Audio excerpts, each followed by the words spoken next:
Pre, sigurado ko pa bang tama itong dinadaanan natin? Oo, sabi ng pinagtanungan natin sa bayan shortcut daw to. Sure pa kayong tutuloy pa tayo? Parang naliligaw na tayo eh. Oo nga no, mukhang naliligaw na nga tayo. Sige, diretso pa tayo. Baka may mapapagtanungan pa tayo din eh.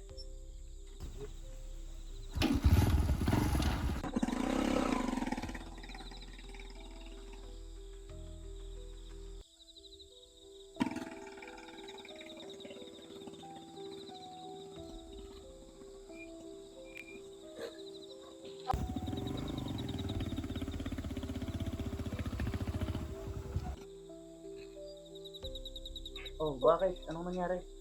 Hindi ko rin alam eh. Ano nangyari? Nasiraan ata tayo. Naku, kung pag minamalas ka nga naman.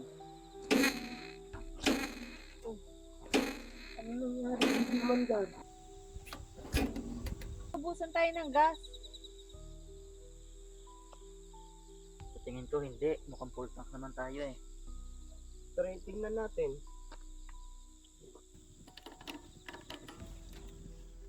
Oh, okay naman na. Madami namang gas. Oh, ano nangyari? Bakit hindi mabuhay? Lumalalim na ang gabi.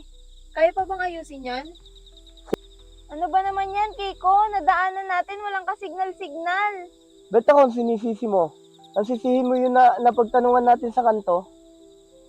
Tumigil na nga kayong dalawa. May gana pa talaga kayo mag-away, nasiraan na nga tayo. Ito kasi, naninisi pa.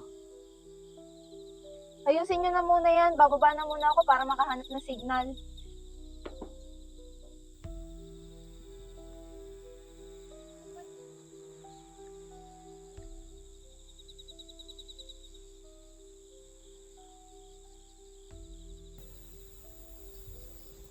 Ako pre, mukhang hindi natin yung kayang gawin ha.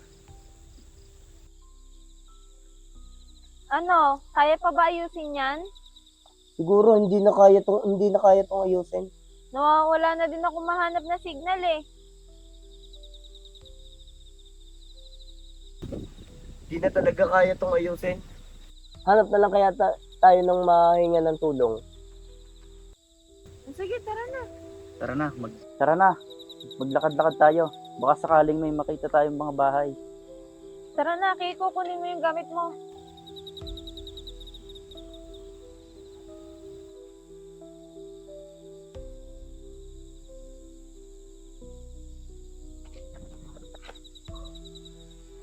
Hindi na naman dito. Tatakot na ako. Diretso pa tayo doon. Baka makakahingi tayo ng tulong doon. Oo nga. Tara. Hoy, tingnan nyo. Parang may ilaw doon.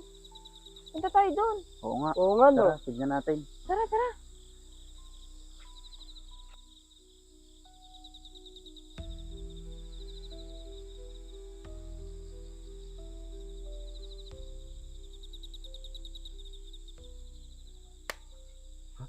Oh, nabuhay ang ilaw. Nakakatakot. Hindi na lang pagsilin. Dumiretso na tayo. Ay, Dilim naman dito. May tao kaya dito? Ewan. Tumawag muna kaya tayo. ikaw na kaya, Kiko. Tao po. Tao po. May tao po ba dyan? Parang walang tao. Pero may ilaw naman. Tao po. Tao po. Mukhang walang tao. Alis na tayo. Hanap tayo ng ibang mapapagtanungan. Sige, tara. May tao. Sino yan?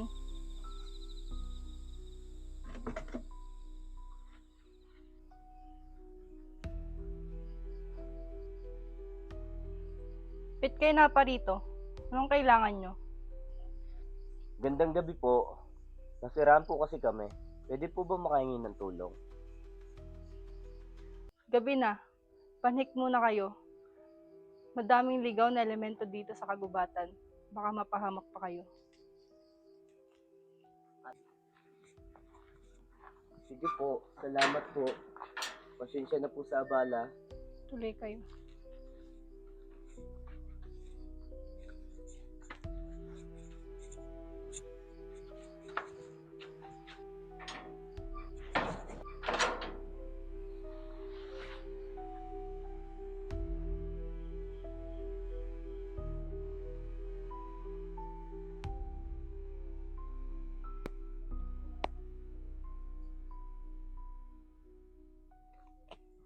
muna kayo.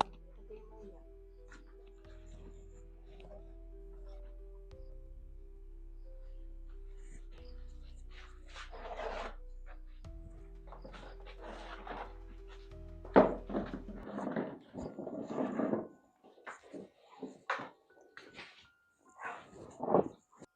May gusto ba kayong inumin? Paghahanda ko kayo. Kahit tubig na lang po. Sige.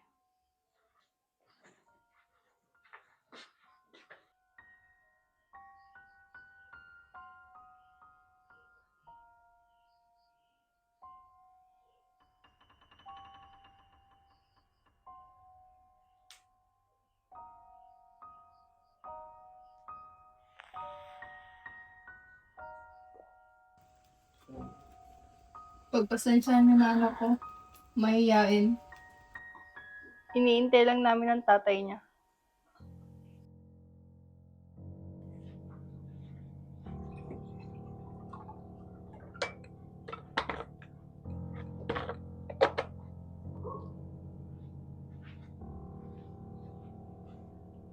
Oh, magkape muna kayo. Ako nga pala si Loring. Tawagin niyo na lang akong Nay Loring.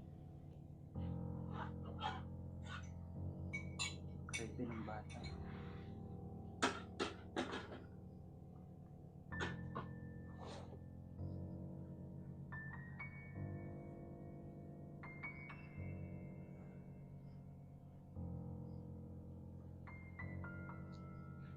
Pansin niyo ba ang bahay? Parang walang nakatira.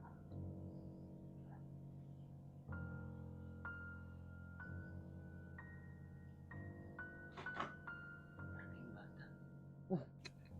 Ewan ko sa inyo. Siyan na nga lang muna ako. Nahihina ako sa takot. Ano mo ako? Kaya mo na yan. Ikaw na lang. Baka naman umalis lang yung bata nung hindi natin nakikita.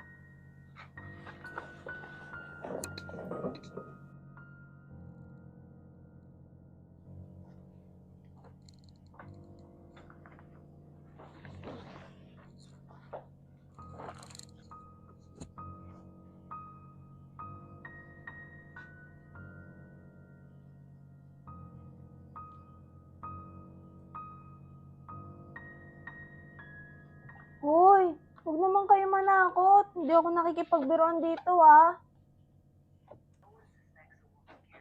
Ginagawa mo dyan, Ining. Nag-CR lang po ako. Oh, ba't parang nagmamadali kayo? Alis na ba kayo? Hindi naman po.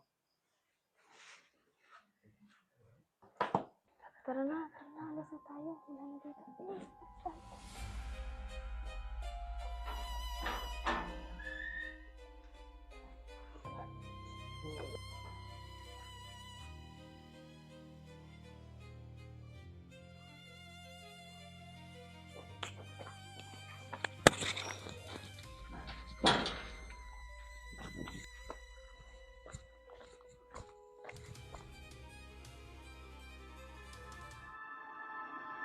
Tara na, tara na. Tara na, bilisan nyo. Dali, nakakatakot.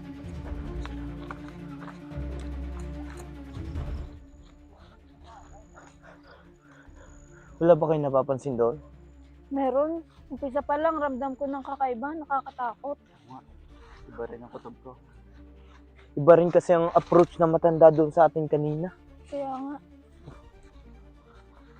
Sandali, Kiko, Tricia. Naiwanan ko yung bag ko.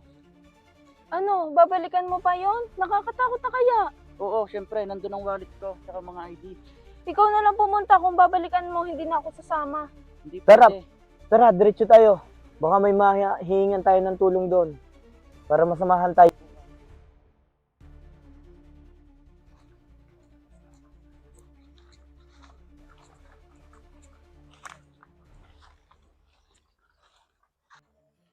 Para anong oras na? Hanggang 11:30 na para. Tara na umuwi. Tapos na naman natin dapat ordahan. Sige, tara.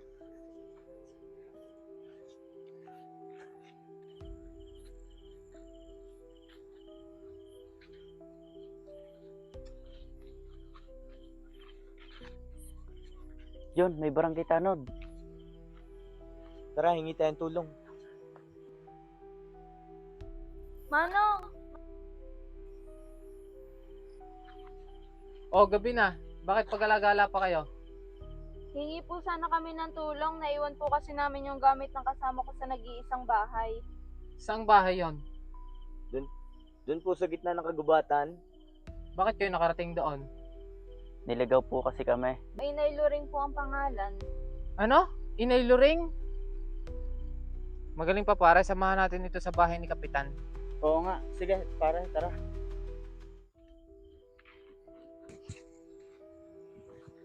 Kapitan? Kapitan? Kapitan? Oh, Narding at Marcelo. Kayo pala.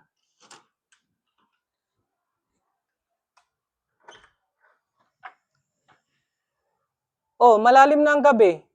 Anong sadya nyo? Bakit na kayo naparito? Kapitan, may gustong kumausap sa iyo.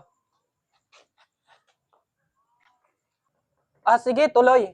Maupo kayo na makapag-usap tayo.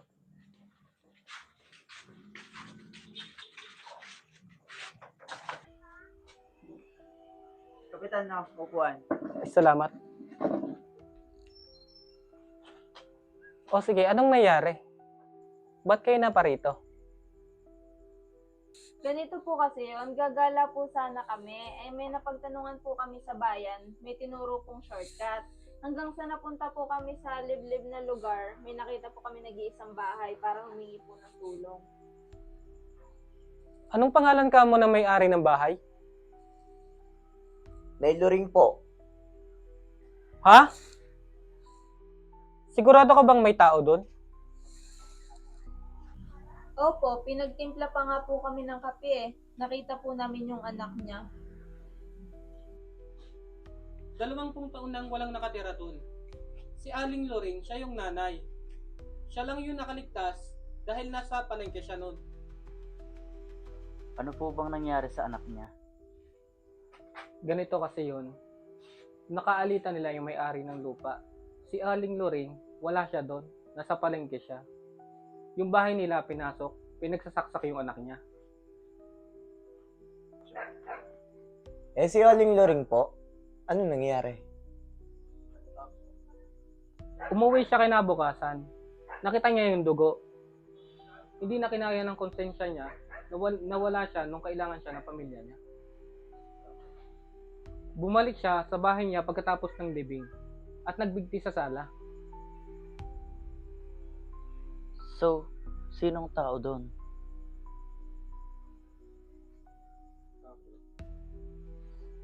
Sabi ng mga dumadaan doon, minsan nakikita pa rin siyang nag-aabang ng bisita. Sige, ganito na lang. Dito na lang muna kayo magpalipas ng gabi. Bukas na lang natin balikan yung gamit na naiwan ng inyong kasama. Sige po, Kap. Thank you po. Sige. Ano nga pala si Marcelo? Pinuntahan ko po kanina sa kanyang bahay. Masama daw po ang kanyang pakiramdam kaya po hindi nakasama. Butay, ano mo ba kung saan mo banda pinatan mo ba? Opo. Punta mo natin.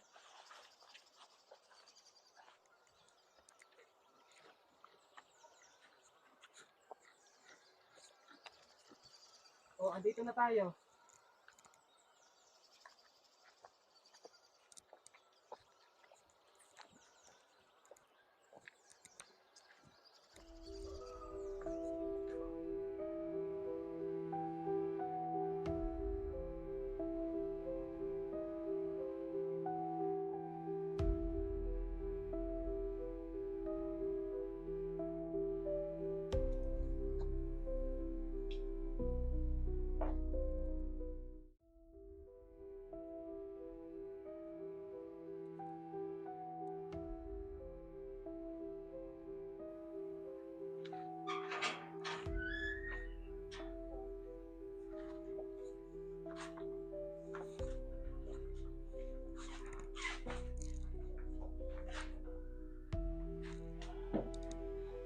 Ito ba yung bag mo to?